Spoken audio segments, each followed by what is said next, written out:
يا أيها الذين آمنوا ادخلوا في السلم كافة ولا تتبعوا خطوات الشيطان إنه لكم عدو مبين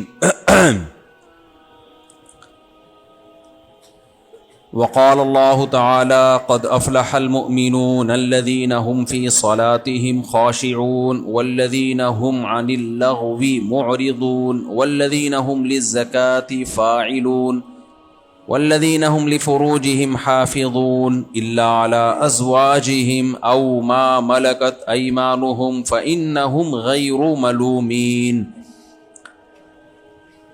قرآن مجید کی ایک آیت میں نے تلاوت کی ہے، 2-3 آیتیں تلاوت کی، اور نبی صلی اللہ علیہ وسلم کی ایک حدیث۔ اللہ تعالیٰ سے دعا ہے اللہ تعالیٰ صحیح طرح سے بات کہنے کی، سننے کی، سمجھنے کی، اور پھر اللہ عمل کی توفیق عطا فرمائے۔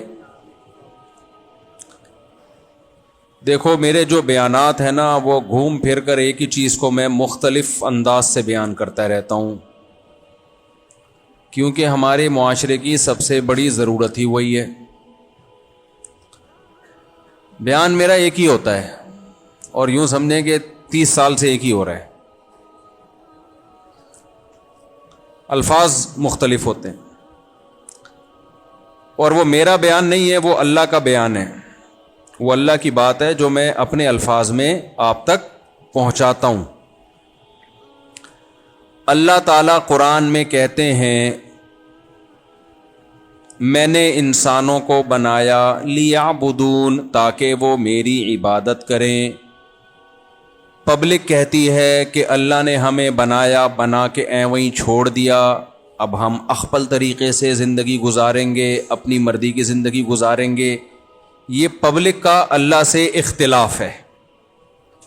سمجھتے ہو کہ نہیں سمجھتے؟ اختلاف ہوتا ہے نا بھائی، 2 اسکالرز کا اختلاف ہوتا ہے، 2 ڈاکٹروں کا اختلاف ہوتا ہے۔ ایک ڈاکٹر کہتا ہے اس کے لیے یہ میڈیسن ہونی چاہیے، دوسرا ڈاکٹر کہتا ہے یہ والی میڈیسن ہونی چاہیے، ایک حکیم آئے گا وہ کہے گا ہونی نہیں چاہیے، تمام دوائیں بچوں کی پہنچ سے دور رکھیں۔ ایک حکیم کہے گا یہ ہونا چاہیے، دوسرا کہے گا یہ ہونا چاہیے،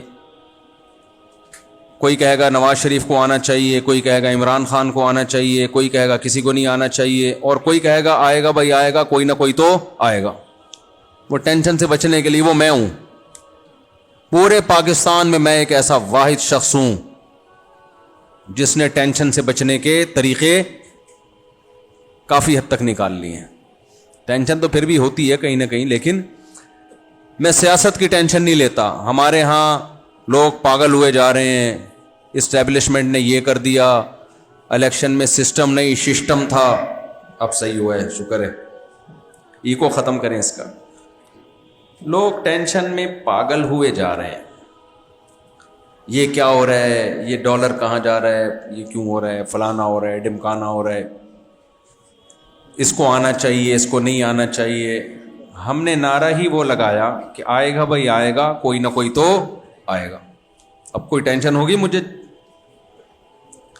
آپ کہہ سکتے ہیں نہیں بھائی فلاں کے آنے سے ملک کے حالات اچھے ہوں گے، فلاں کے آنے سے خراب ہوں گے، اس لیے فلاں کو آنا چاہیے۔ یہ آپ لطیفہ ہے جو کبھی اکیلے میں بیٹھ کے سوچیں تو آپ کو بہت زیادہ ہنسی آئی۔ فلاں کے آنے سے ملک کے حالات اچھے ہو جائیں گے، ہنسی آ رہی ہے کہ نہیں آ رہی ہے؟ مجھے تو بہت آ رہی ہے۔ فلاں کے آنے سے ملک کے حالات کیا ہو جائیں گے؟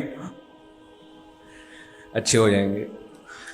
تو کبھی اکیلے میں بیٹھ کے اس کو سوچئے گا، آپ کو بھی اس پہ بہت زیادہ ہنسی آئے گی۔ آپ اتنا ہنسیں گے، آپ بولیں گے مفتی صاحب نے کیا بات کی ہے یار۔ ملک کے حالات اچھے ہونے ہوں گے تو ویسے ہی ہو جائیں گے، نہیں ہونے ہوں گے تو کسی کے بھی آنے سے اچھے نہیں ہوں گے۔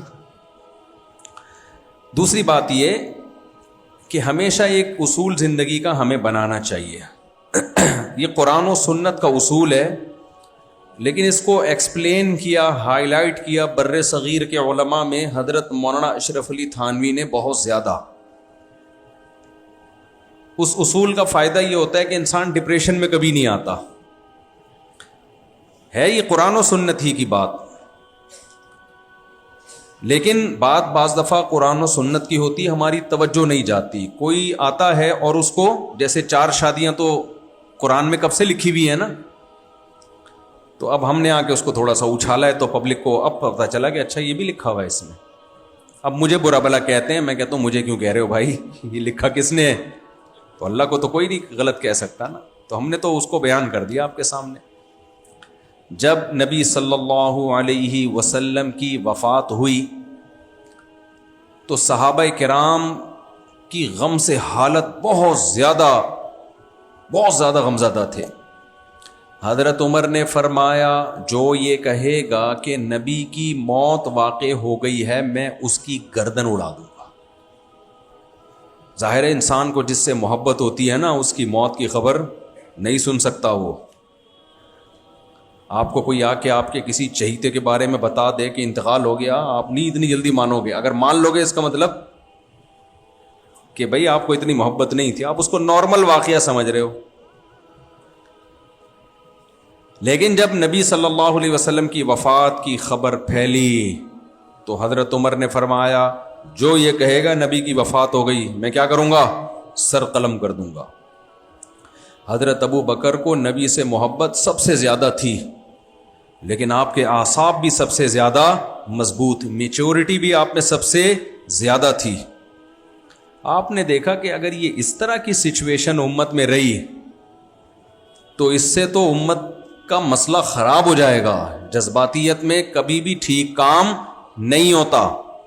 ممبر پہ کھڑے ہوئے اور قرآن خطبہ دیا اور قرآن کی آیت پڑھی، وما محمد الا رسول، محمد صلی اللہ علیہ وسلم تو اللہ کے ایک رسول ہیں. پہلے میرا خیال ہے آواز زیادہ صحیح تھی، جو خراب تھی نا وہ زیادہ صحیح تھی. وہ خراب کر دیں دوبارہ، یہ تو بہت زیادہ گونج رہی ہے. تو محمد صلی اللہ علیہ وسلم اللہ کے رسول ہیں. قد خلت من قبلہ الرسل، آپ سے پہلے بھی بہت سارے پیغمبر گزر چکے ہیں. افئن مات او قتل، تو اگر نبی کی موت واقع ہو جائے یا میدان جنگ میں قتل کر دیے جائیں، انقلبتم علی اعقابکم، کیا تم دین سے واپس پھر جاؤ گے؟ یعنی اس خبر کو اتنی اچنبے کی خبر کیوں سمجھ رہے ہو بھائی؟ بشر ہیں. انک میت وانہم میتون، اے نبی آپ پر بھی موت واقع ہوگی لیکن ان پر بھی ہوگی. یہ کون سا بچیں گے جو آپ کی موت کا انتظار کر رہے ہیں؟ مشرکین انتظار کر رہے تھے نا. تو حضرت عمر فرماتے ہیں کہ مجھے ایسا لگا کہ میں نے قرآن کی یہ آیت آج پہلی دفعہ سنی ہے. حالانکہ کتنا پڑھتے تھے آیتوں کو نماز میں، رمضان میں اور ویسے بھی.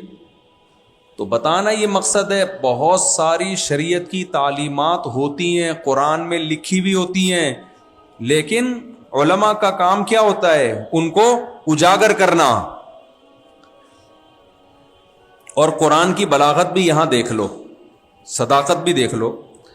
قرآن مضمون یہ بیان کر رہا ہے کہ اگر محمد صلی اللہ علیہ وسلم کی بالفرض موت واقع ہو جائے تو تم نے دین سے پیچھے نہیں ہٹنا. تو اس کے لیے طریقہ یہ ہونا چاہیے تھا کہ نبی سے پہلے بھی بہت سارے پیغمبروں کی موت واقع ہو چکی ہے، لیکن اللہ نے وہاں موت کا لفظ پیغمبروں کے لیے استعمال نہیں کیا. فرمایا قد خالت من قبلہ الرسل، آپ سے پہلے بھی پیغمبر گزر چکے ہیں. کیوں؟ اگر قرآن کہہ دیتا کہ آپ سے پہلے بھی پیغمبروں کی موت واقع ہوئی ہے تو فوراً قادیانی کہتے کہ عیسیٰ علیہ السلام کی بھی موت واقع ہو چکی ہے.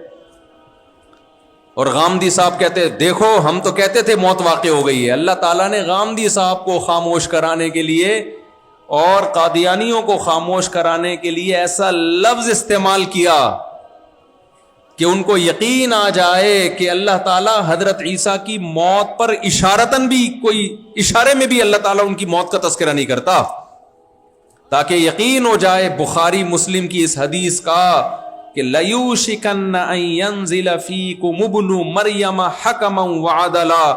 نبی صلی اللہ علیہ وسلم نے ارشاد فرمایا تم پر ضرور بھی ضرور عیسیٰ ابن مریم نازل ہوں گے. بل رفعہ اللہ الیہ، بلکہ ما قتلوہ، اللہ کہتے ہیں عیسائیوں نے، بنی اسرائیل نے عیسیٰ کو قتل نہیں کیا. وما صلبوہ، یہ دوسری تلوار غامدی کے نظریے پر، غامدی صاحب کے. قرآن کے الفاظ دیکھو، یہ تلوار ہے. ما قتلوہ، اللہ کہتے ہیں انہوں نے عیسیٰ کو قتل نہیں کیا. وما صلبوہ، عیسیٰ کو سولی پہ نہیں لٹکایا. تو پھر ہوا کیا اللہ؟ بل رفعہ اللہ الیہ، اللہ کہتے ہیں بلکہ ہوا یہ ہے کہ اللہ نے آپ کو اپنی طرف اٹھا لیا. اس سے زیادہ کیا وضاحت ہوگی میرے بھائی حضرت عیسیٰ کی حیات پر؟ گھمانا پھرانا چاہو تو بھائی بیٹھ کے گھماتے رہو آیتوں کو. ایکچولی کر کے نا آج کل اتنے سارے اسکالرز آ رہے ہیں ایکچولی یوں، اور ایکچولی پردے کا حکم تو ایکچولی اس لیے، ایکچولی کر کے پوری شریعت کی ایسی کی تیسی کر دی ہے. یہ ایک بہت بڑا مسئلہ بن چکا ہے کہ قرآن و حدیث سمجھے کس سے ہم. یہ بہت بڑا مسئلہ بن چکا ہے.